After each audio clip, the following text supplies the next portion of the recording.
Good evening, everyone. My name is Maggie, and on behalf of Book Soup, I'd like to thank everyone for joining us for our virtual event this evening with Gary Shteyngart in conversation with Fred Savage, discussing Our Country Friends. We're so excited and grateful that our bookstore can continue to bring authors and their works to our community during this time. We'll be hosting more virtual events in the near future, and you can learn about them on our website, booksoup.com, as well as our social media at BookSoup. Our next event is tomorrow, November 14th, with Joan Nockels-Wilson in conversation with Timothy Nockels and Andromeda Romano Lax, discussing the Book of Timothy, The Devil, My Brother, and Me.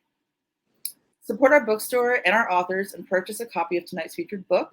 Just click on the green purchase button that reads Our Country Friends directly below the viewer screen. The link will redirect you to our website where you can continue your checkout process. We're also selling digital audiobooks and ebooks through Libro.fm and Kobo for those who are interested. Just so you know, the books purchased tonight will come with signed book plates. This is an instant New York Times bestseller, so please, please, please buy them while we still have it. If you would like to ask a question during the event, please click the Ask a Question box at the bottom of the screen and type it in. Please do not use the sidebar chat to ask a question. A little more about our presenters. Gary was born in Leningrad in 1972 and came to the United States 7 years later. His debut novel, The Russian Debutante's Handbook, won the Stephen Crane Award for First Fiction and the National Jewish Book Award for Fiction. His second novel, Absurdistan, was named one of the top 10 books of the year by the New York Times Book Review. His novel, Super Sad True Love Story, won the Bollinger Everyman Wodehouse Prize and became one of the most iconic novels of the decade. His memoir, Little Failure, was a National Book Critics Circle Award finalist and a New York Times bestseller. I think you're seeing a trend. His most recent novel is Lake Success. Actually, that was his penultimate recent novel. His books regularly appear on the bestseller list around the world and have been published in 30 countries. Fred Savage is an American actor and television director known for his role as Kevin Arnold in the beloved American television series, The Wonder Years. He earned several awards and nominations, such as a People's Choice Award and a Young Artist Award. Without further ado, I'm going to turn the camera over to Gary and Fred. Thank you so much. Thank you so much. Gary, it's so good to see you. It's so good to see you. We're both in California, but in different cities. I'm in Atlanta. Oh, are you filming or something? I'm working here in Atlanta. I've been here since July. I'll be here till March. So if your tour brings you here, you have to come. Are you going to be here? I think I'm doing a virtual thing like this in Atlanta, which is too bad because it is one of my ultimate favorite cities. I love the food. I love the people. It's such a sweet place. I have to get some recommendations from you. Yeah. Well, you have to meet a friend of mine. You love him. I can't. People are watching. There's 107 people. 108. Wow. 108 people are actually coming. It just grew. Oh my God. Hi, everybody. So Gary, congratulations on the book. It's incredible. Thank you. I love you as a friend, but hate you as someone who really is winning quarantine. I think we all were like, oh, we're going to do something great. I made a note in like April of 2020 to buy a sourdough starter because I was going to. Oh, no. You went. Oh, my God. Still on the to-do list. But you wrote like, I can't imagine. There's I'm sure hundreds of thousands of people who are like, I'm going to sit down and write the great American novel during quarantine, and you did it, and it's amazing. And congratulations. Thank you.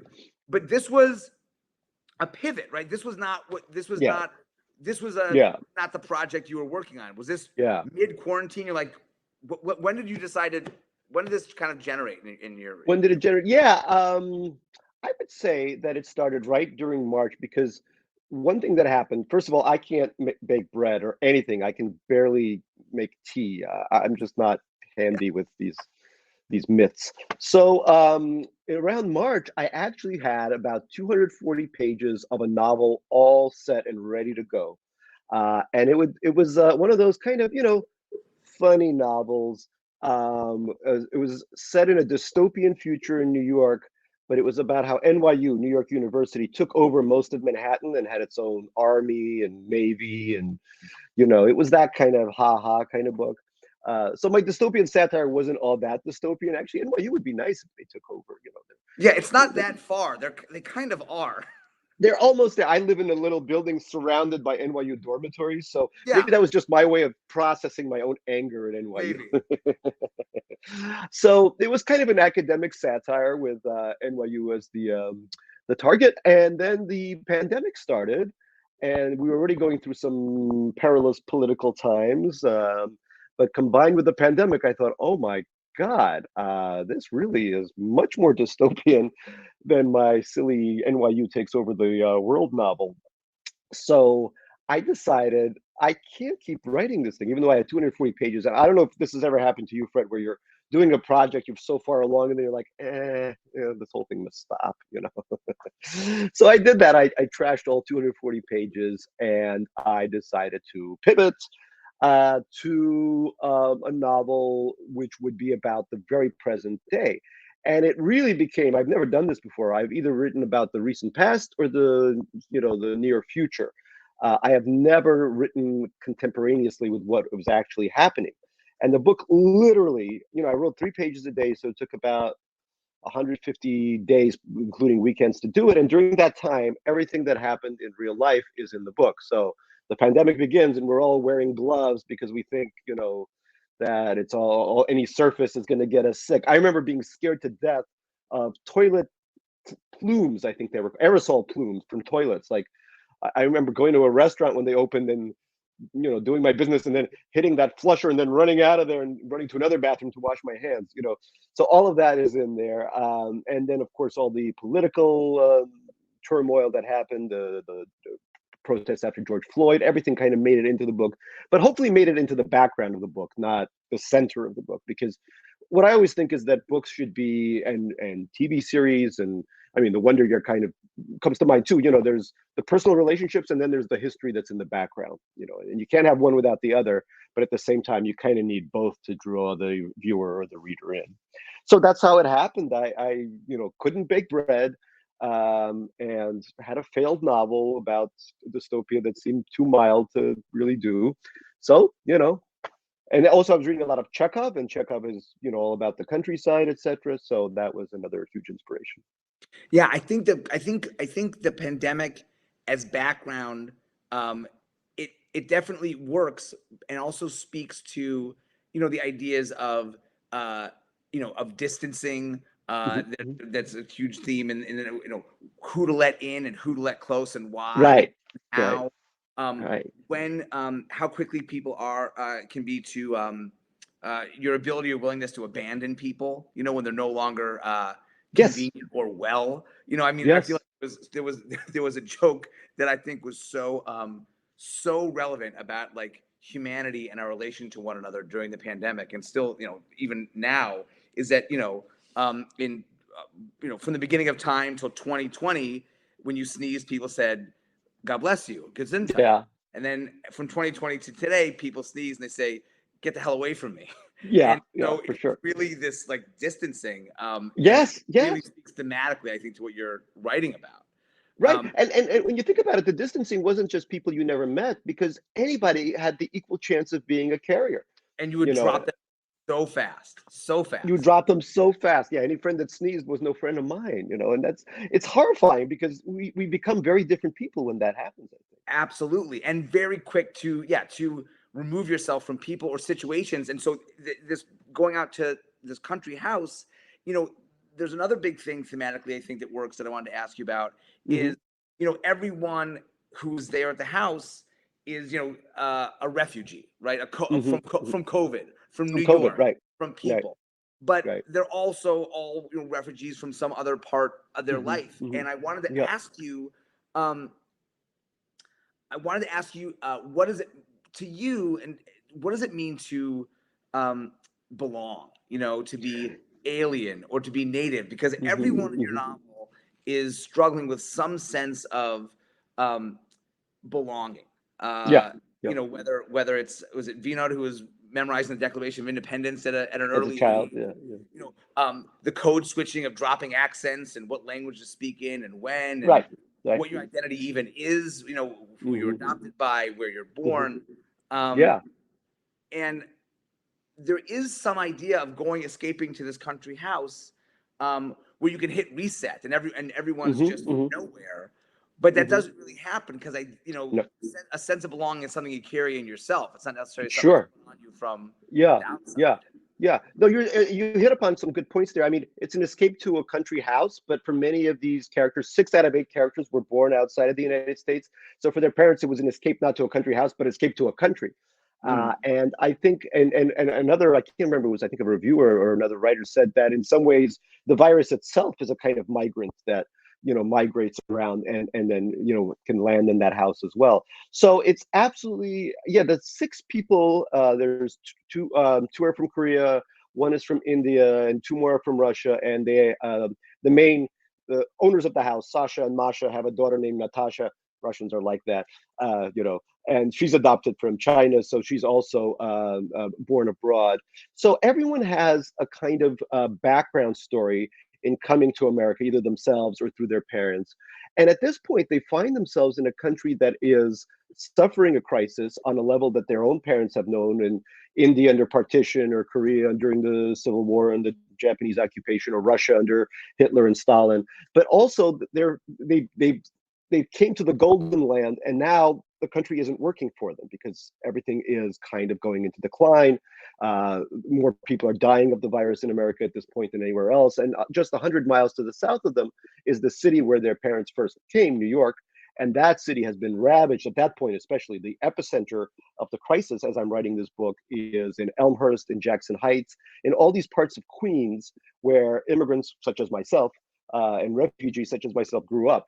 So there's a feeling of both guilt that you have the means or the social connections to evade the pandemic in some ways. And I won't give anything away, but they can't evade it for long, obviously, as in any horror situation.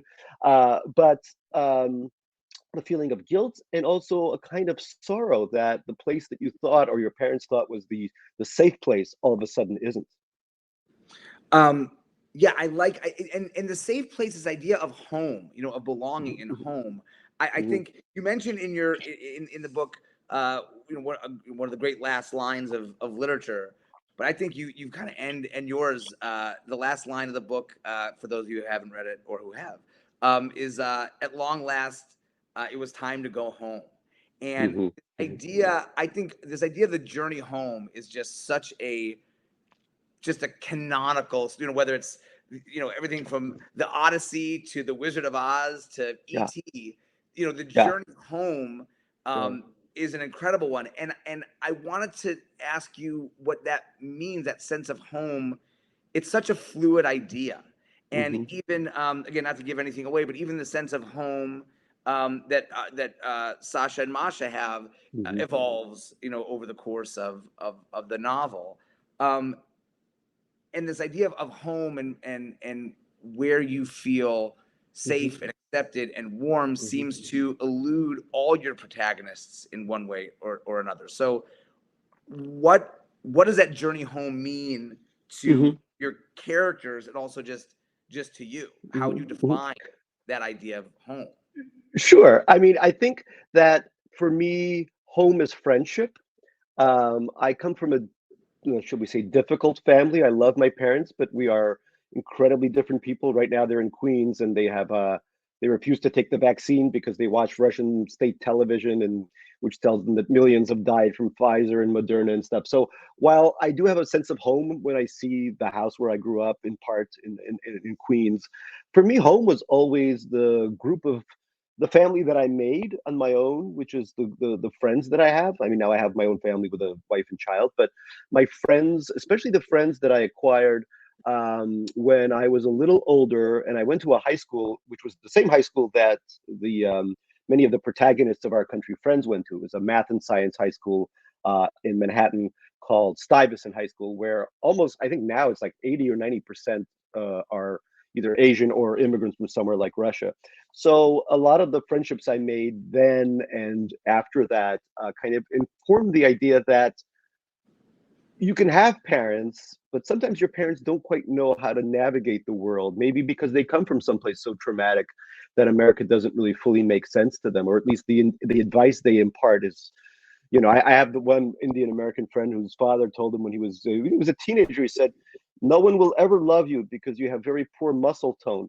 So you have to go to a really good engineering school." That was his advice, was to, you'll never find love until you go to engineering school. So, and my parents, all these parents had very similar advice. So in a sense, we became each other's parents, right? Since I knew how to write, I kind of started writing cover letters and resumes when my friends were applying for jobs. Another friend who in this novel slightly corresponds with Karen Cho, this Korean American web designer who's just made billions of dollars off an app.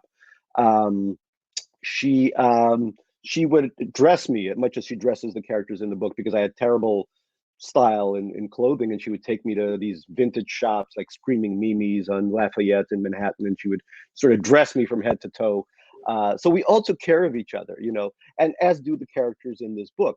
But to add a little bit of tension, as when you write or direct, you need a little bit of tension to move things along. There's a betrayal at the center of the book between these friends, several betrayals actually. So it's not exactly, everything is not all dandy. There's actually some stuff that begins to surface, especially as they get older. All these characters like myself are now in their 40s, late 40s. So there's a lot of, when you're this age, you start to really think about where you've been, what you've done with your life, what your friends have done with your life. There's a lot of sort of comparison shopping. Should I have had 3 kids? Should I have stayed single? All that kind of stuff. So all of that is bubbling to the surface now. I have a question. There's one of the characters who kind of starts off like this Godot-like figure who finally arrives is this unnamed actor. And for my own edification and just as a personal interest, are all actors broken? Well, Fred, you have a reputation as one of the least broken people out there. I remember, the TV industry is just hilarious. I remember we were pitching a show in, I can't remember what the network was, but one of the producers said to the buyer, to the network, was like, and Gary's never even assaulted anyone, and That's was, good. As an asset, or as like he's working on it. He's working. He's working towards it. Maybe that's. Well, we got to spice him up a little bit. Yeah, he needs some edge. Assault. Yeah, he needs an edge. Yeah. But honestly, like this idea of the performance, I think it's a great, again, every one of your characters bumps up against this idea of a performance or masking or their willingness. There was something so heartbreaking where Masha, the 2 characters, for those of you who haven't read it, 2 characters come in and tell the lady of the house they bought her favorite food just for her. And she knows it's not true, but she wants to believe the lie. Like she decides to believe the lie. And so, this idea of the performance that whether we all do, willingly or unwillingly, or surrender to willingly or unwillingly, is a big part of the book, just thematically. And I guess my question is, when it comes to the actor, or just actors in general, but your actor, are they able to, are they liars, or are they the most honest people because they wear their lie on their sleeve? That's a great way to put it, and I think that's a very insightful way to look at it. I mean, both, because I don't know how much you studied acting. You do it very well with or without the Meissner technique, I have very little craft, Gary. Very little craft. Okay. Well, you do well without craft. My wife actually, as a birthday gift one year, got me acting classes with, oh God, what is her name? Louise. She was in Mary Hartman. She was Woody Allen's first wife, which may be why she didn't like me, because I have you have a vibe. I mean, without doing any of the other things that But is that idea of the deception is what you sign up for with an actor, right? And so is that feels almost more honest than a lie from someone else. And that's how the actor in the book, I think, would think about it.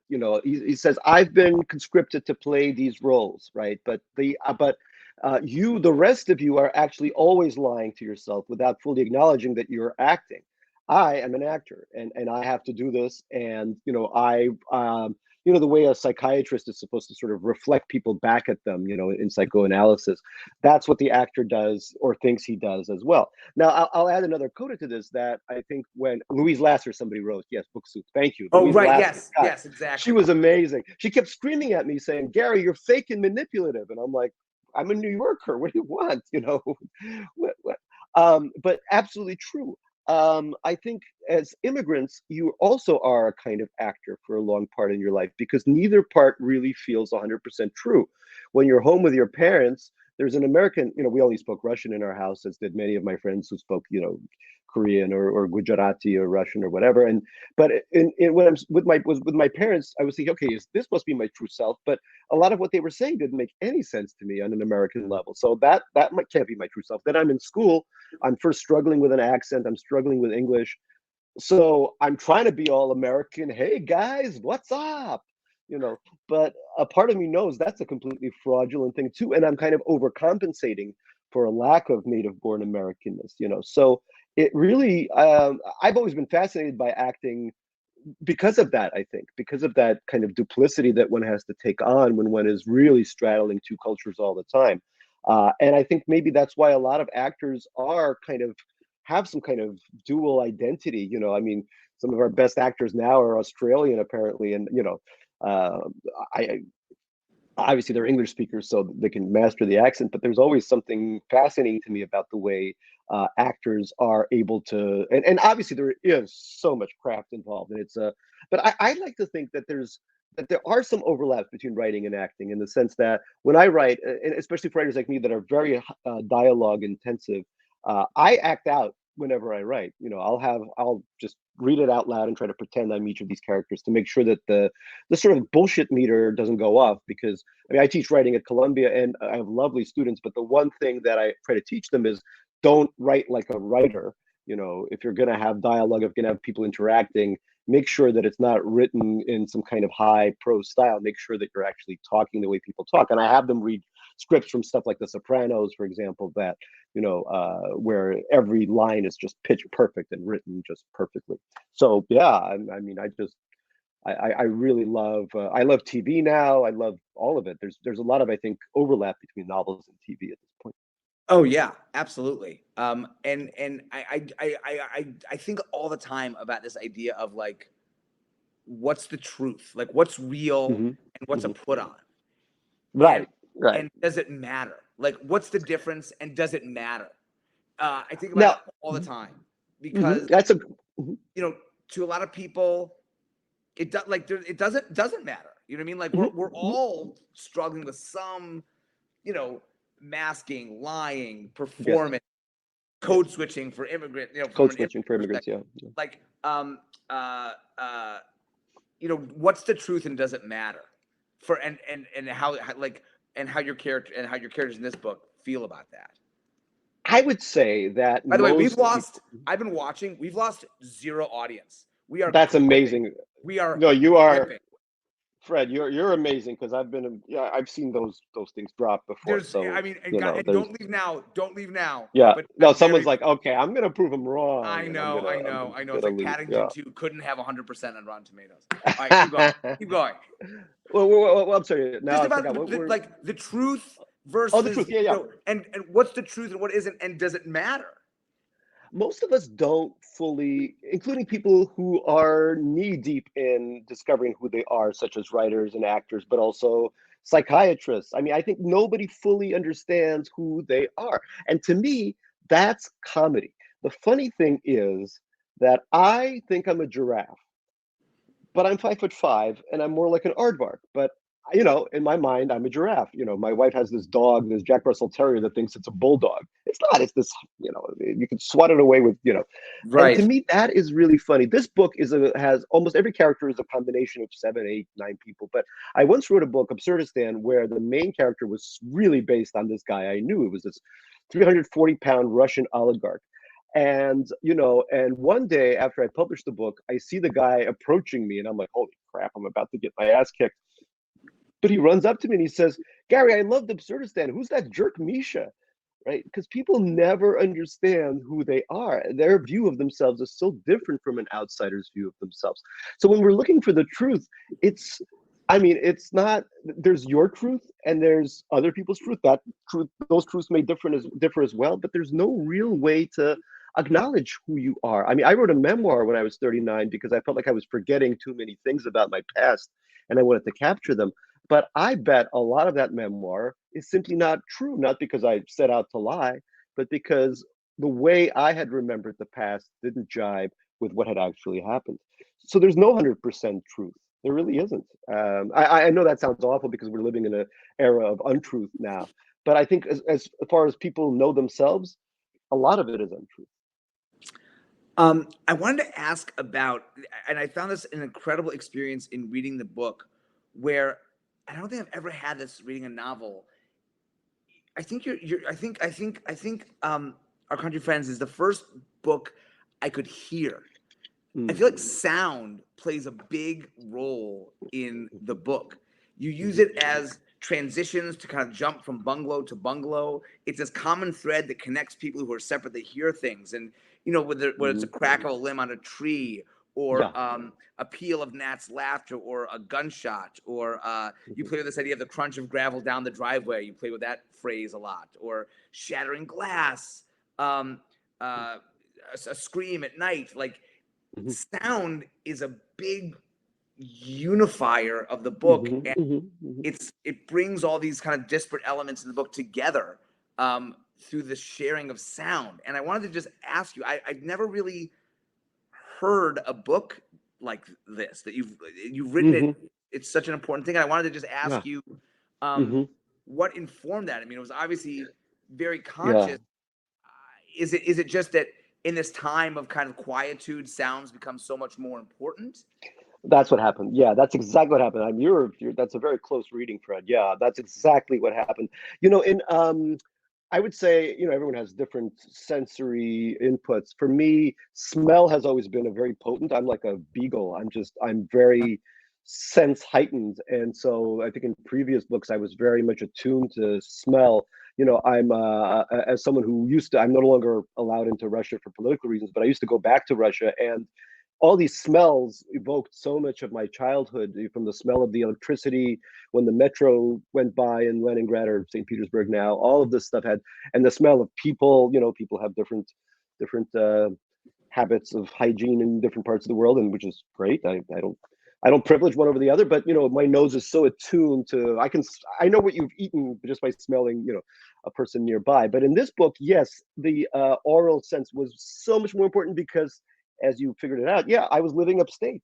There was no sound. I spend about 50-50, maybe a little bit more of my time, 60% of my time upstate now, but I'm always down in the city. Anyway, my kid goes to school in the city, so I'm always down there. But for the first time, I was spending about a year up there, and the silence was completely immersive. I've never seen anything like, or heard, sorry, never seen anything. I've never heard anything like it.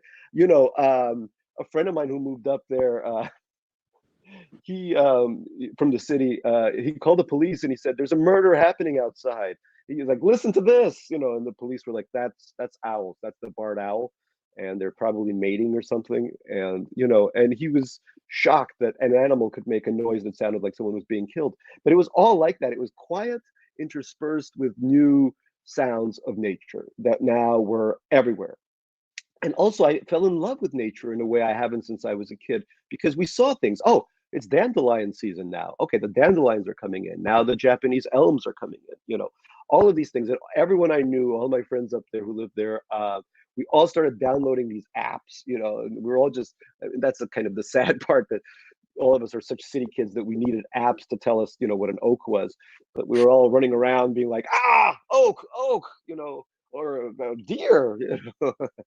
I discovered that there was this, and he became a character. There's this groundhog whom we named Steve, and his name is Steve in the novel. And he had this kind of like libertarian approach to life. He was always like, just eating everyone's stuff, eating the Christmas trees, and then he was like, I don't know, like what's his name, the Amazon founder, Bezos. He had like 9 different houses, little holes. There was one by the pool where he would lounge, with this big rodent belly up, then he would attack our Christmas trees and our vegetable garden, and we loved him. He was such a character, and he kind of moved. Usually animals scamper but he was like, hi, yeah, I know. So he became a character in the book just because he became such a daily part of our life. Like the morning Steve sighting was so important to us. So stuff like that. Oh, and then I adopted a little deer. We had a baby deer, and something happened to its mom, I guess. And so we sort of invited her into our vegetable garden. She didn't eat everything. She just kind of lay down, and that became her home.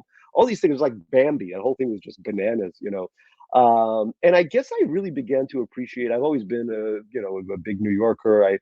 Although I have to say, I kind of miss. I know it's sort of cliche to talk about the New York of the 80s or the 70s when CBGBs was open and all that stuff was, because yes, it was, more, it wasn't as safe, obviously. But I got to say, like, there's literally 9 CVSs on my block in the city. And, the romance is slightly gone. It's become this very kind of corporatized city, whereas in the country, anything can happen. Owls can attack you. A rodent can become your friend, anything.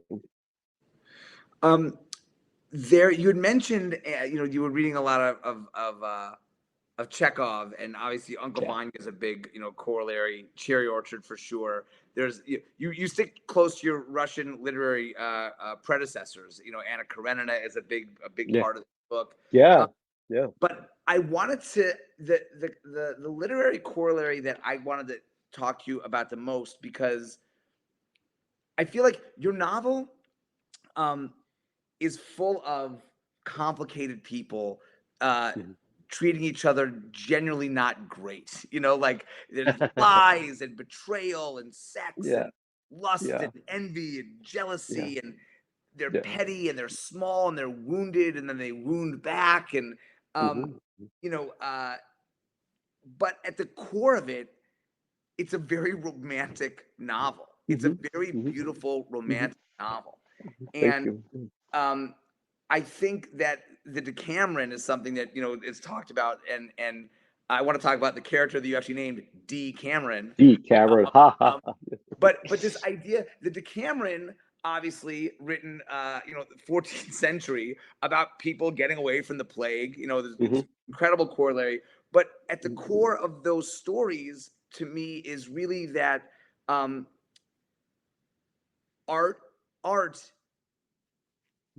and love endure, through everything. Love over reason, over common sense. Love and art. The only 2 things that cannot be denied are love and art. From cave paintings, in France, like, art and love are something that have been there from the beginning of humanity.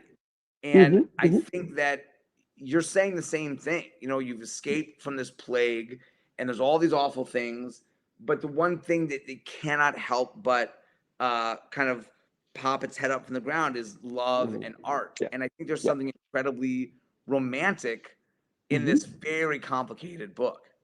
Yeah, thank you. I agree. I mean, I think, and to me, art and love are siblings in a really big way. That's what Sasha says, that when he stopped loving, his art died. I mean, that's right. Right there. That's really interesting. Yeah, that quote, and I'm so glad you remember that quote, because it's one of my favorite quotes and kind of summarizes Sasha in a very big way. He was once a very successful writer, but now he finds himself floundering. He doesn't quite know what to write. And he's also not sure he's still in love with his wife. And they have this adopted child, but the child is maybe too complicated for him to fully understand. The child is very gender fluid. She comes from a different background. She was adopted from China, and it's hinted that her experiences in the orphanage were not were not great. So he finds himself out of his depths in terms of knowing how to love people around him. And I think a lot of these other characters feel the same way. And a lot of them, their art or their purpose in life have been stymied in some way because they can't access that art. And therefore they turn to love. And there's all these very tenuous, very Tolstoyan love triangles happening, especially when the actor rolls in like a hand grenade and he's so hot and all the women naturally fall in love with him and he falls in love with some of them, well, many of them, but he kind of plays around. So all of this stuff is completely intertwined. And yeah, and when the actor falls in love with, I mean, I guess we can reveal it because it happens pretty early in the book. He falls in love with Dee through this process of this app that makes people fall in love called True Emotions. And once he falls in love with her, it really isn't his love for her that he's questioning, it's the nature of his art. And he begins to see his art through his love for her, which I think, you were mentioning paintings, Renaissance paintings, etc. When you walk through those paintings, when you walk through the Uffizi in Florence, where, of course, the characters in the Decameron were fleeing that city. All you're seeing really is love. You're seeing, baby Jesus's love for his mother. You're seeing love between romantic partners, Adam and Eve before the bad stuff happened. All of this stuff is in one way love. I mean, romantic love between parents and children, or the opposite corollary, the distrust or the waning of love between these partners. And for me, this book was the first time I really wanted to look at friendship and how love exists within friendship between people. And because usually, my first couple of books, I think all I really cared about was my relationship with my parents. I couldn't understand it. Why is this happening? Why can't it be better? These lucky native-born Americans, their parents all have these station wagons and everything seems fine. Although, as I later learned after, dating native-born American women, those appearances, as we've talked about, can be quite deceiving too. That station wagon does not mean everything's cool, but that was my feeling. Why can't it be different? And I was exploring that through my first couple of books. But now the characters in my books and the character who is me have grown up. And now while our parents still exist and still cause friction, I think it's now we're interacting with each other more. The parents have been internalized. Maybe they're not as they've been, after all these years of therapy that so many friends of mine have been through, they're not as potent as before, but they're still there. But now it's more a question of how do we interact with each other. And the other big thing I think that helped me along in that has been having a child of my own, which I did fairly later in life. I was already 41, I think, when I had my one and only child. So that to me was important in, I think, opening up a new vein of empathy toward other people. Because when you have a child, all of a sudden, all you're thinking about is how is he or she doing? You're constantly worried about them as opposed to sort of dwelling within your own mind and anxieties. Wonderful. We have some questions if you're up for answering them. Sure, of course. Also, just a reminder to the audience, if you have a question, please enter it in the Ask a Question box at the bottom of your screen. First question is, how do your parents react to your work? Typically given how different their worldview is from yours? Thanks, that's a great question. Their first question when I have a new book out is, is it going to be good for the Jews? And I guess nothing I really do has been that great for the Jews. Not bad either, I don't think. But I guess they grew up in the Soviet Union. They lived under a very anti-Semitic regime. So their first response to anything is how's he going to make the Jews look? The one book that could have offended them, the memoir Little Failure, not that I set out to offend them, but I wanted to be as honest as possible about what it's like to grow up because I feel like if you don't treat it honestly, if you make so much of immigrant literature is, they make the parents look like superhuman, and they are kind of superhuman. You have to be to leave one country for another, but they're not saints, and to make them saints, I think deprives them of their humanity. And so I tried very hard to write the truth. And as I just mentioned, who knows what the actual truth is, but as truthful as I can be. And thankfully, they don't really read in English that much. And that was the one book that wasn't translated into Russian. So Right. dodged the bullet. But yeah, I mean, they're sweet in their own way, and they're very happy. They're always looking out. Oh, you made bestseller. Oh, yes, very good. But at the same time, their politics are so different from mine that we will never agree. And I think that's true not just of a lot of immigrant families at this point, but of a lot of families in general. These are incredibly polarizing times, and it makes it sad for those of us that have these polarized families, because I want to go to visit them during a holiday and not talk about this stuff, because obviously we're not never going to agree. And they survived Hitler and Stalin, and so that gives them a kind of it gives them a certain respect that I have to have for them. But at the same time, I feel much more American, I think, than they do. I understand this country and the roots of some of the problems that this country is currently having. So I feel like those things will just never be bridged. So what can you do? Can you read an excerpt? That's from Pam. Oh gosh, I didn't really prepare anything, and I'm really not a great reader.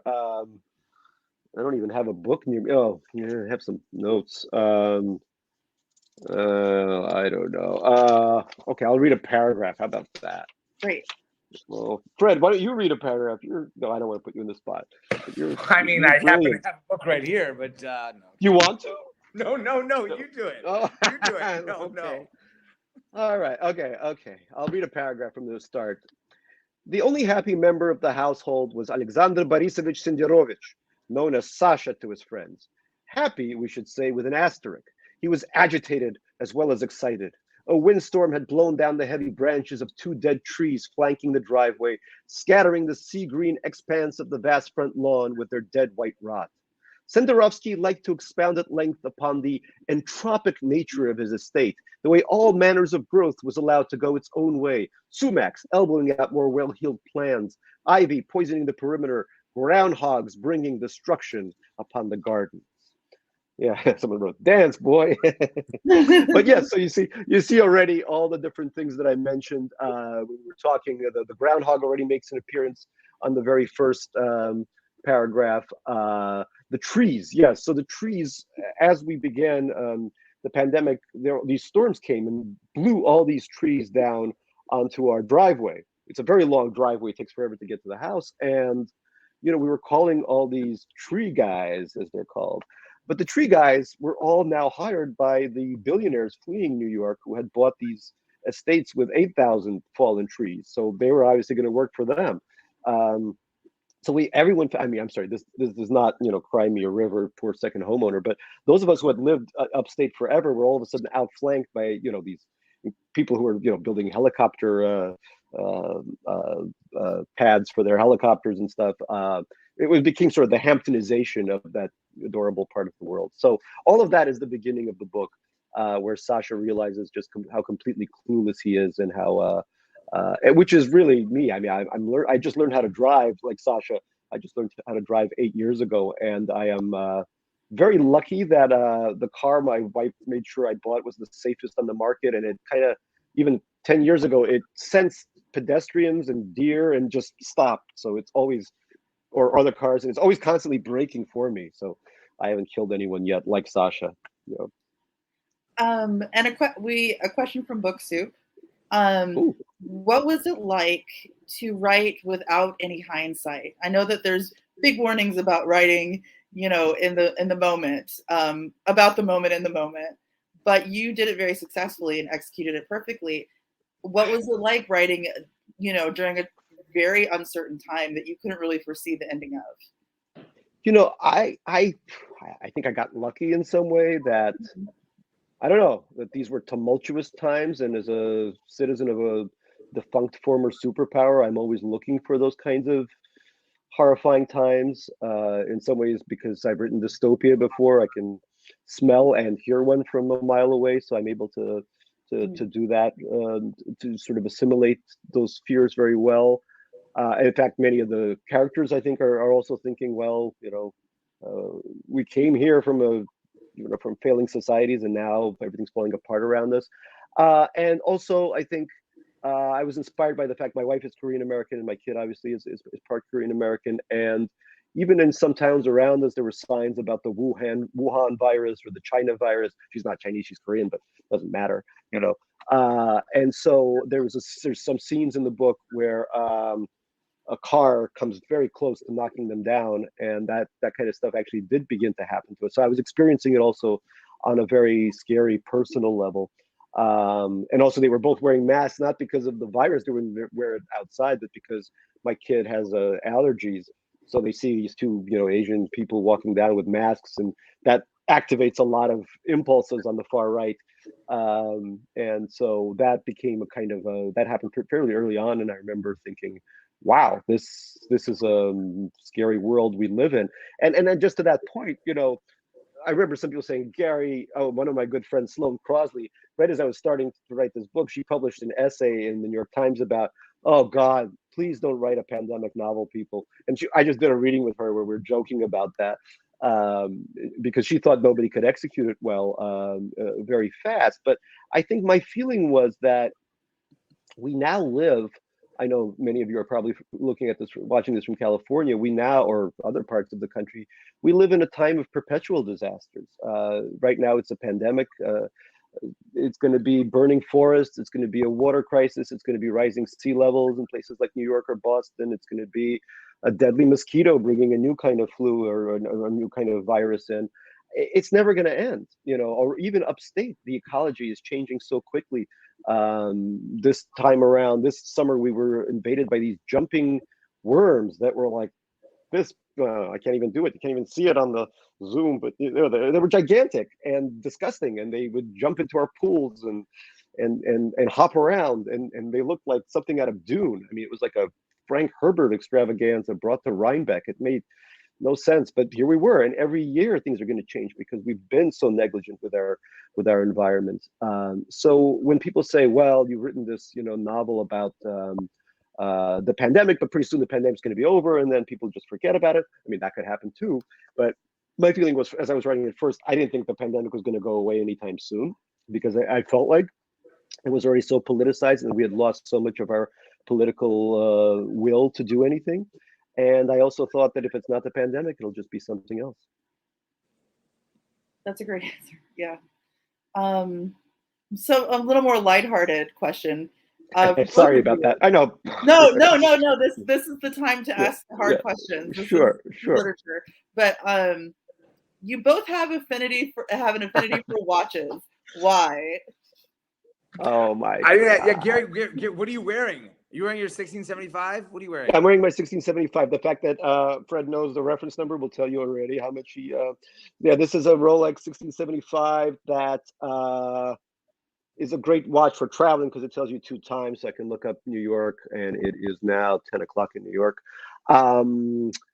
It was a watch I bought. It belonged to a NASA administrator who worked in the Nixon White House. So this watch hopefully heard some of Nixon's crazy midnight rants or something like that. Probably not, but that's my dream. Why did I become obsessed with watches? I don't. Fred, do you want to talk to this? Because, and what are you wearing?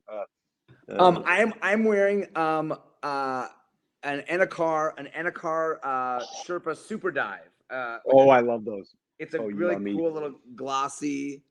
Oh, it's so glossy. Ooh, I love that watch. Yeah. Oh my God, that's so sexy.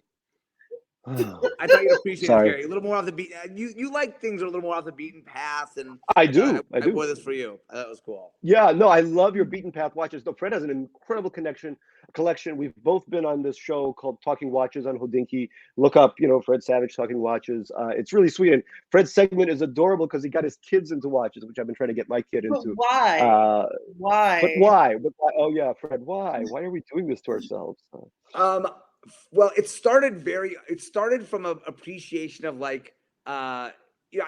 Gary and I both have an affinity, although we have contemporary watches. I think we have an affinity for vintage timepieces. I have pieces dating back to the 20s and 30s and mostly like 60s and 70s. 1670s, yeah. But so it came from like a design element. I loved how they looked and felt, but then the more I got to appreciate them and learn about them and understand them, the engineering of them, they're all mechanical watches, whether they're automatic and they're powered by the movement of your wrist or they're just powered by the twisting of the crown.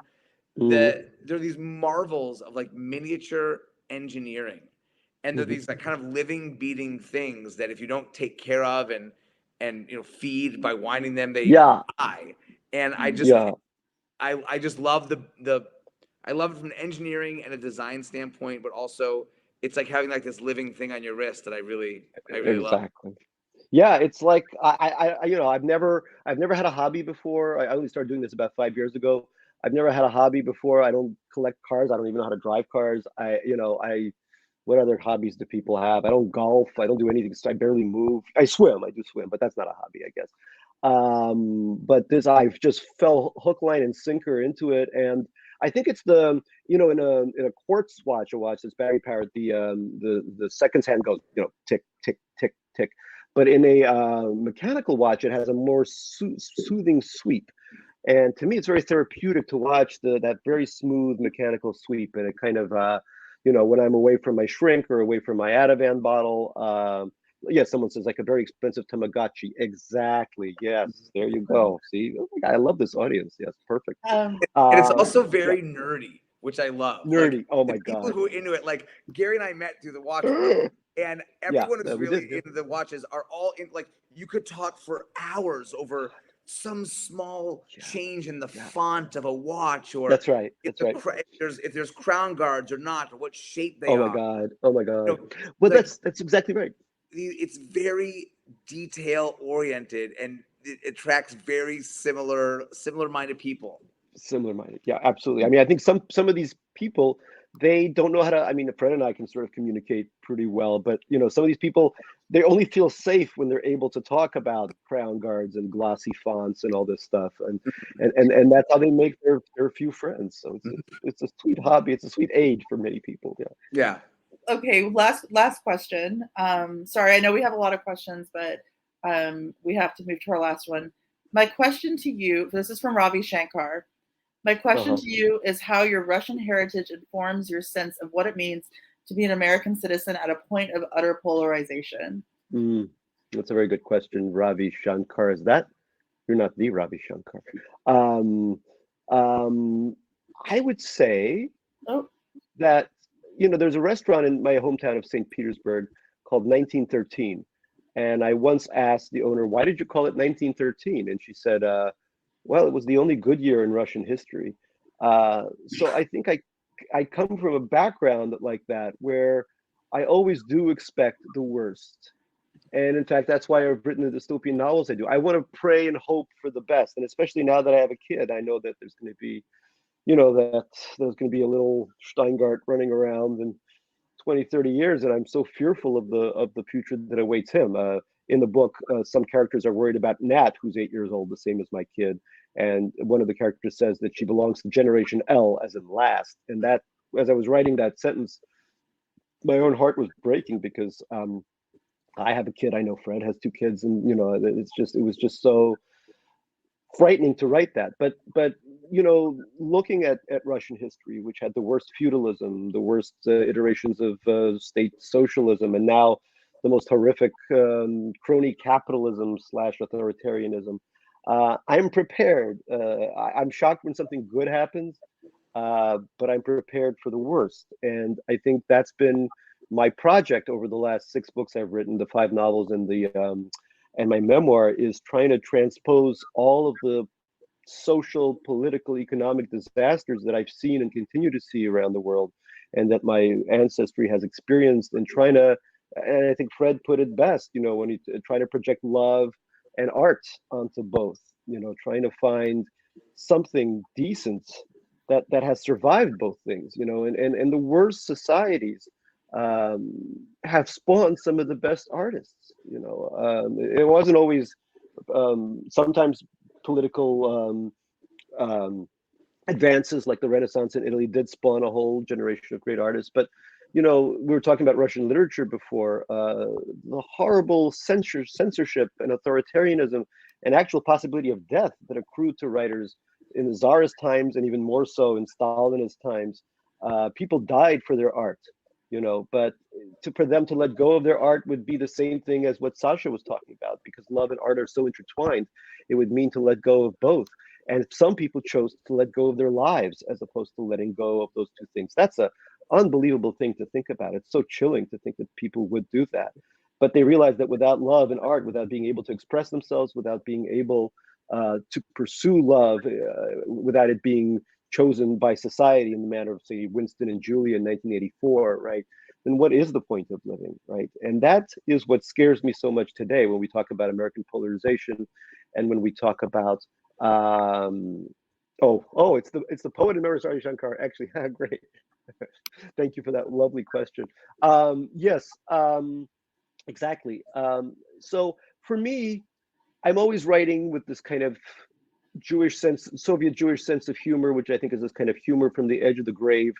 But we're always looking into the grave and seeing what's possible. And I think what's important is for us to do as much as we can while we can do it, because you never know what will happen next. Well, that's a great place to wrap up. Let's wrap on our presentation. Thank you again to our guests and to everyone who tuned in this evening. We greatly appreciate everyone's time and your support of independent bookstores. Support our bookstore and our authors, and purchase a copy of tonight's featured book. Just click on the green purchase button that reads "Our Country Friends" directly below the viewer's screen. And please, please, please remember they do come with signed book plates. If you'd like regular updates on our upcoming events, please make sure to follow us on Crowdcast and subscribe to our newsletter.